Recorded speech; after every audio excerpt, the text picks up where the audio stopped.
آپ دیکھو جا کے عربی کے علاوہ کوئی عالم حرم میں ایسا نہیں ہے جس کو درس دینے کی اجازت ہو عربوں کے علاوہ، سوائے اردو میں ایک مولانا مکی صاحب کے، اور بادشاہ نے ان کو لیٹر لکھ کے دیا تھا کہ ان کے دادا کو کہ آپ کے بعد آپ کا بیٹا، اس کے بعد ان کا بیٹا، جب تک آپ کی نسل چلتی رہے گی کوئی حرم سے آپ کو ہٹائے گا نہیں. لیکن اب بدقسمتی کہہ لو کہ مولانا مکی صاحب کا کوئی بیٹا ہے نہیں. تو یہ تو علماء سے تعلقات کی بیس پہ ان کو یہاں پروٹوکول ملا تھا. تو ہمارے بہت سارے، یہ اس وقت سعودیہ سے ہمارے تعلقات تھے اکابر کے جب سعودی عرب میں قحط تھا، بھوک تھی. جب دولت آ گئی، ریل پہ لا گئی، مدینہ یونیورسٹی بنی، تو بادشاہ نے ہمارے علماء دیوبند سے رابطہ کیا کہ مدینہ یونیورسٹی میں آپ کے حوالے کرنا چاہتا ہوں، آپ لوگ اس کو سنبھالو.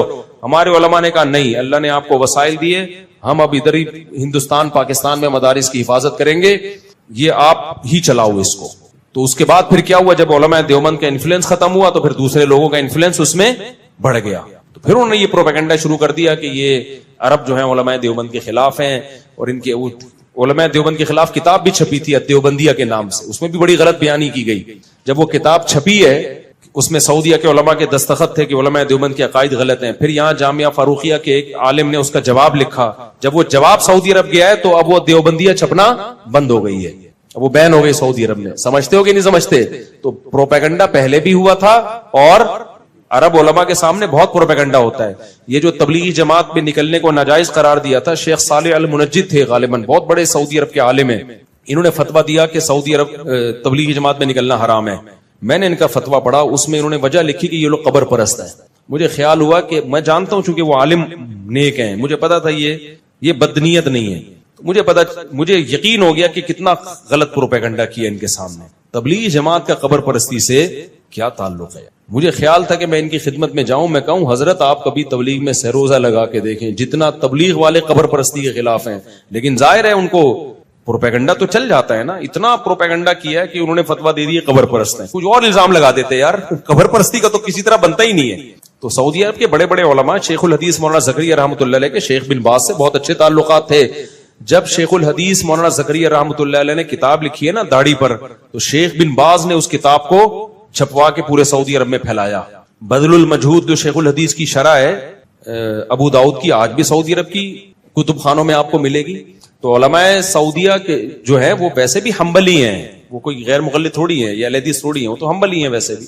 تو لیکن ہم اہل حدیث کو بھی گمراہ نہیں سمجھتے، اس کی میں کئی بار ڈیٹیل بتا چکا ہوں کہ اہل حدیث کے بارے میں ہمارا موقف کیا ہے. لیکن اتنی بات ضرور ہے کہ علماء دیوبند کے خلاف پروپیگنڈا بہت ہوا ہے، کیونکہ جو کام کر رہا ہوتا ہے نا، قادیانیت کے خلاف کام ہم نے کیا، یہاں پہ پرویزی فرقے کے خلاف کام ہم نے کیا، دفاع صحابہ میں ہم نے کام کیا، سارے میدانوں میں کام. آپ کو سب سے زیادہ، میں دوسروں کی نفی نہیں کر رہا، لیکن ہر میدان میں آپ کو صف اول میں کون ملے گا؟ پوری دنیا میں چلے جاؤ یار، مدارس کا جال بچھا ہوا ہے، سب کے تانے بانے کہاں جا کے ملتے ہیں؟ علماء دیوبند سے. تو فرنٹ لائن پر آپ کو بہت جگہوں پہ نظر آئیں گے، دوسرے بھی کام کر رہے ہیں، ان کی نفی نہیں کر رہا میں، لیکن پروپیگنڈا ہمارے خلاف بہت ہوا. ایک سعودی مجھ سے ملے، عالم تھے، سعودی عالم تھے، انہوں نے کہنے لگے آپ لوگ کے عقیدے قرآن و سنت کے خلاف ہیں، آپ دیوبندی ہو. میں نے کہا کیا خلاف ہیں؟ تو میں نے کہا پوچھو کیا خلاف ہیں، کوئی ایک تو بتاؤ نا. تو مجھ سے عقیدے پوچھتے کہ میں جواب دیتا کہ کہہ رہے ہیں تو صحیح ہے بالکل. تو کہنے پھر کون سے والے علماء کے عقیدے خلاف؟ میں نے کہا کسی کے بھی، سب کے یہی ہیں، سب کے یہی ہیں. تو کتابوں کی دنیا اور ہوتی ہے بھائی، مشاہدے کی دنیا. اور سعودی عرب میں جو انقلاب آیا، محمد ابن عبد الوہاب، جن کی وجہ سے دنیا ان کو وہابی کہتی ہے نا، محمدی تو کہہ نہیں سکتی تھی تو ابا کے کھاتے میں ڈال کے وہابی کہنا شروع کر دیا. محمد ابن عبد الوہاب جو ہے، جن کو سارے عرب فالو کرتے ہیں، ان کے جو بیٹے ہیں نا، انہوں نے اپنے والد کے عقائد بیان کیے ہیں. اس میں صاف طور پر لکھا ہے کہ ہم فقہ حنبلی کو فالو کرتے ہیں اور ہم نے پانچواں کوئی مسلک نہیں نکالا.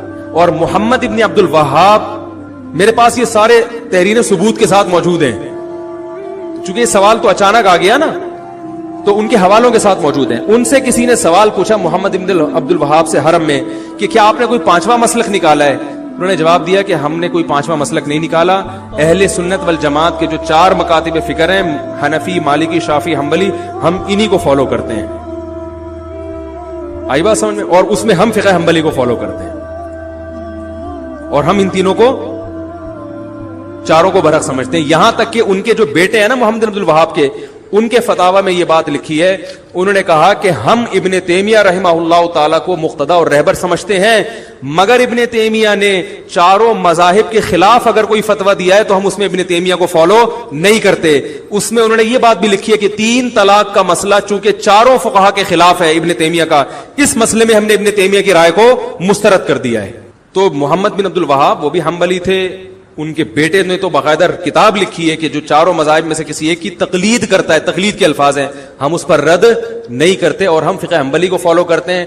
ابن تیمیہ رحمہ اللہ کو عرب لوگ بہت زیادہ مانتے ہیں, تو انہوں نے کہا ہم ابن تیمیہ کے فالوورز ہیں, لیکن ابن تیمیہ رحمہ اللہ نے چاروں فقہ کے خلاف اگر کوئی بات کی ہے تو ہم اس میں ابن تیمیہ کے قول کو رد کر دیتے. پھر انہوں نے 3 طلاق کی مثال بھی دی ہے. انہوں نے سمجھ رہے ہیں کہ نہیں سمجھ رہے؟ یہ آسٹریلیا سے ہمارے ایک دوست کا فون آیا کہ یہاں آسٹریلیا کے بعض مسلمان حکومت کے قانون کو فالو نہیں کر رہے ہیں, مسجدوں کو میں رش لگا رہے ہیں اور کراؤڈ جو ہے نا کر رہے ہیں, اور وہ کہہ رہے ہیں ہم نہیں مانتے گورنمنٹ کی بات. وہ اتنے پریشان تھے وہ جنہوں نے مجھے فون کیا, وہ کہہ رہے ہیں یار گورنمنٹ سے کوئی ہمیں امید نہیں ہے, ایسا نہ ہو کہ جب وائرس کی وبا ختم ہو تو یہ حکومت یہاں مسلمانوں کے ہر قسم کے اجتماعات پر پابندی لگا دے, مسجدوں کو ہمیشہ کے لیے نہ بند کر دے کہ یار یہ لوگ جو ہے نا ہمارے جو ہے نا قانون کی کو فالو نہیں کرتے اور قانون شکنی کرتے ہیں.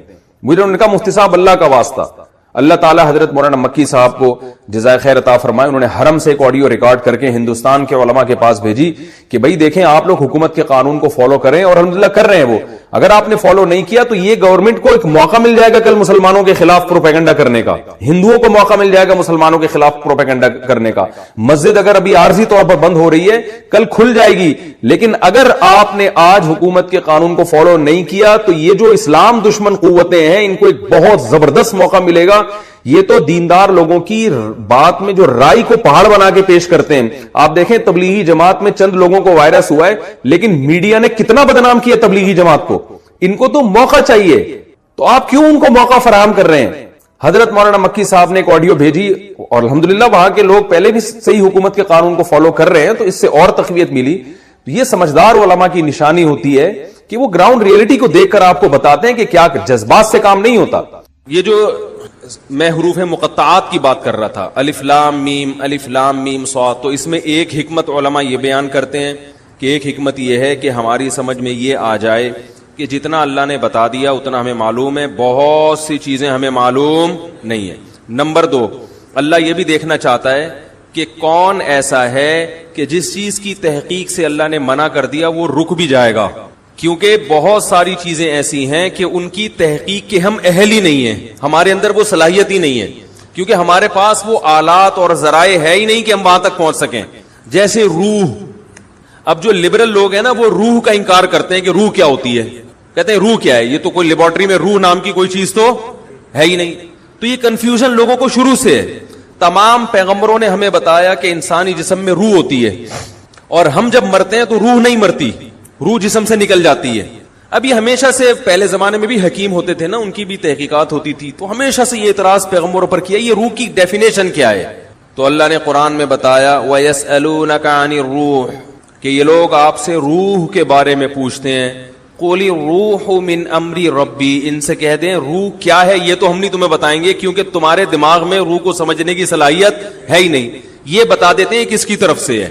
من امری ربی, رب کا ایک حکم ہے, جب وہ باڈی میں ہوتی ہے تو زندہ ہو گئے, جب باڈی سے نکلتی ہے بالکل وہی اسٹرکچر ہے, لیکن نہ دیکھتا ہے, نہ سنتا ہے, نہ بولتا ہے, نہ چلتا ہے, کسی کام کا نہیں ہے. اور آگے اللہ نے بتا دیا کہ جواب تمہاری سمجھ میں نہیں آیا, ہمیں پتہ ہے نہیں آیا, لیکن ہم اس اشکال کا جواب دے دیتے ہیں کہ ہم نے ایسا جواب دیا جو تمہاری سمجھ میں نہیں آیا. وجہ اس کی یہ نہیں ہے کہ ہمارا جواب غلط ہے, وجہ اس کی یہ ہے کہ تمہاری صلاحیتیں محدود ہیں. وما اوتیتم من العلم الا قلیلا, اللہ نے تمہیں علم نہیں دیا مگر بہت تھوڑا. یہ جو انسان کائنات کو مسخر کر کے بیٹھا ہوا ہے اور کہہ رہا ہے میرے پاس اتنی نالج, میں نے یہ کر لیا, میں نے یہ کر لیا, اللہ کہتے ہیں یہ بہت تھوڑا ہے, اصل تو دیا ہی نہیں ہے. آج جو ریسرچ ہے نا, وہ جو چیزیں اس کائنات کے جو راز ہیں ان کے مقابلے میں وہ ریسرچ سمندر کے قطرے کے برابر بھی نہیں ہے, سمندر جیسے سمندر کے مقابلے. اب آپ دیکھیں آج سے 150 سال پہلے جو سائنسدانوں کی ریسرچ تھی وہ سمجھتے بہت ریسرچ ہو گئی ہے, ایسا ہی ہے نا, وہ سمجھتے تھے بہت تحقیق ہو گئی ہے. اب اگر کوئی پرانے زمانے کا سائنسدان آئے بولے بھائی ہم تو بالکل ہی فارغ تھے, ہمیں تو کچھ پتہ ہی نہیں تھا, ایسا ہی ہے نا. تو ایسے ہی 200 سال کے بعد ہمیں بیوقوف سمجھیں گے. وہ بولیں گے یار یہ 4G استعمال کرتے تھے, اتنے بیوقوف لوگ. یہ ایسا ہی ہے جیسے ہم جہاز میں بیٹھتے ہیں تو گدھے پہ جو جا رہے ہیں ہم اس کو بیوقوف سمجھتے ہیں نا. ارے یہاں بیٹھے اور 2 گھنٹے میں سعودی عرب اتر گئے, اور ایک آدمی گدھے پہ بیٹھ کے آ رہا ہو, تو ہم کہیں گے نا یار یہ کیسے لوگ ہیں, گدھے پہ تو کئی سال لگ جائیں گے اس کو, اور اس دوران گدھا مر چکا ہوگا, دوسرا گدھا لینا پڑے گا. ٹھیک ہے. اور جو اس زمانے میں گدھے پہ بیٹھ کے سفر کرتا تھا وہ اپنے آپ کو بہت بڑا سائنسدان سمجھتا تھا کہ میں ایک ایسا جانور مجھے ملا ہے. جب پہلی دفعہ گدھا دریافت ہوا ہوگا, پہلی دفعہ, بھائی شروع میں تو انسان پیدل سفر کرتا تھا نا, جب پہلی دفعہ انسان نے کسی گدھے کو دیکھا ہوگا تو پہلے تو ڈرا ہوگا کہ یہ کہیں شیر کی طرح حملہ نہ کر دے, ہے بھائی, پتہ نہیں اس کی پیٹھ پہ بیٹھیں گے تو ہڈی نہ ٹوٹ جائے اس کی. تو یہ کیا ٹرائی کی ہوگی نا, بہت سے جانور ٹرائی کیے ہوں گے, انہوں نے زیبرے کو بھی ٹرائی کر کے دیکھا ہوگا. اس نے زیبرے کی لات میں کہتے ہیں سب سے زیادہ طاقت ہے, چوپائے جتنے زمین پہ چلتے ہیں نا ان میں سب سے زیادہ پاورفل لات جو ہے نا, پچھلی لات, وہ زیبرے کی ہے. وہ اگر مار دے تو جبڑا پھاڑ دیتا ہے انسان کا, اتنی پاور. میں تنزانیہ گیا تو وہاں ایک عالم تھے انڈیا کے, وہ عالم ہونے کے ساتھ ساتھ انہوں نے کچھ PhD وغیرہ کیا ہوا تھا جانوروں میں, یعنی علم دین بھی تھا اور دنیا کا بھی کافی علم تھا ان کے پاس. وہ جانوروں کے بارے میں کافی معلومات تھے, تو میں نے ان کو پکڑ لیا. میں نے کہا مجھے ذرا زیبرے کے بارے میں رپورٹ پیش کریں ذرا. تو انہوں نے زیبرے کے بارے میں عجیب عجیب باتیں بتائیں. اس میں ایک یہ بات بھی کہ اس کی جو پچھلی لات ہے نا, یعنی یہ اگر شکار بھی آپ نے کیا, گن سے اس کو مارا ہے, قریب گئے ذبح کرنے کے لیے, تو لات سے دور رہیں آپ. یہ لات ایسی مارتا ہے کہ پھر زیبرا کھڑا ہوا ہوگا, آپ لیٹے ہوئے ہوگے. لوگ آپ کو حلال کرنے کا سوچ رہے ہوں گے, بھائی اب یہ بچنا تو ہے نہیں تو کھال کسی کام آ جائے. خیر, تو کیا بات کر رہا تھا یار میں, باتیں ادھر ادھر بہت ہیں. ہاں, گدھا جب دریافت ہوا ہوگا فرسٹ ٹائم, تو اس کے بارے میں بھی تو لوگوں نے, یہ بھی تو ایک ریسرچ تھی نا, تحقیق تھی کہ یار یہ سواری کے قابل ہے یا نہیں, اس سے ہم کیا کام لے سکتے ہیں. تو گدھے کے علاوہ بھی کچھ جانوروں کو ٹرائی کیا ہوگا, وہ تجربہ ناکام ہوا ہوگا, کچھ اس میں زخمی ہو گئے, تو گدھے کا تجربہ کیا ہو گیا, کامیاب. تو اس زمانے میں جو گدھے پہ سوار ہوتا تھا وہ اپنے آپ کو ترقی یافتہ سمجھتا تھا. میں نے ایک تحقیق, پہیا جب ایجاد ہوا ہوگا تو اس سائنسدان نے اپنے آپ کو سمجھا ہوگا بہت بڑی چیز ایجاد کر لی. تو بالکل اسی طرح آج سے 200 سال کے بعد ہم جو 4G استعمال کر رہے ہیں, کچھ دیکھ رہے ہوتے ہیں, بفرنگ شروع ہو جاتی ہے, تو وہ ہمیں گدھے اور گھوڑے کے دور کا انسان سمجھیں گے 200 سال بعد والے, اور ہم سمجھ رہے ہیں کہ ہم پتہ نہیں کہاں پہنچ چکے ہیں. تو اللہ نے قرآن میں ارشاد فرمایا کہ تمہیں جو علم دیا گیا ہے وہ بہت تھوڑا ہے, بہت تھوڑا. تو جب بہت سی باتیں تمہیں معلوم نہیں ہے, جن کی حقیقت تمہیں معلوم نہیں ہے, تو اگر روح کی حقیقت بھی تمہیں معلوم نہیں ہے تو یہ کوئی اتنی پریشان ہونے کی چیز نہیں ہے, اور یہ اسلام پہ اعتراض کرنے کی چیز نہیں ہے. کیونکہ زندگی کیا ہے اس کو تو تم خود بھی ڈیفائن نہیں کر سکتے. سائنسدان زندگی کو اب تک ڈیفائن نہیں کر سکے, حیات ہے کیا وہ خود نہیں ڈیفائن کر سکے. یہ کیا ہے کہ ہم دیکھتے ہیں, سنتے ہیں, خود سے دیکھ رہے ہیں, خود سے سن رہے ہیں, بول رہے ہیں, یہ کیا ہوتا ہے, یہ خود بھی پوری طرح, کچھ تو تعریفیں ہیں لیکن پوری طرح نہیں ڈیفائن کر سکے اب تک. تو ہمیں شریعت نے بتایا کہ ایک روح ہے جو ہلکی ہے, جس کا جسم نہیں ہے, وہ باقاعدہ باڈی سے نکلتی ہے. روح کی بات چل رہی تھی, روح کی. تو اسی طرح روح کی حقیقت کیا ہے یہ ہمیں معلوم نہیں ہے, لیکن ایک ہے, اس کا جسم نہیں ہے, وہ ہلکی چیز ہے, وہ سیکنڈوں میں سفر کرتی ہے, تو وہ ہمارے جسم سے نکلتی ہے. نیک لوگوں کی روحیں فرشتے نکالتے ہیں, برے لوگوں کی روحیں وہ عذاب والے فرشتے نکالتے ہیں.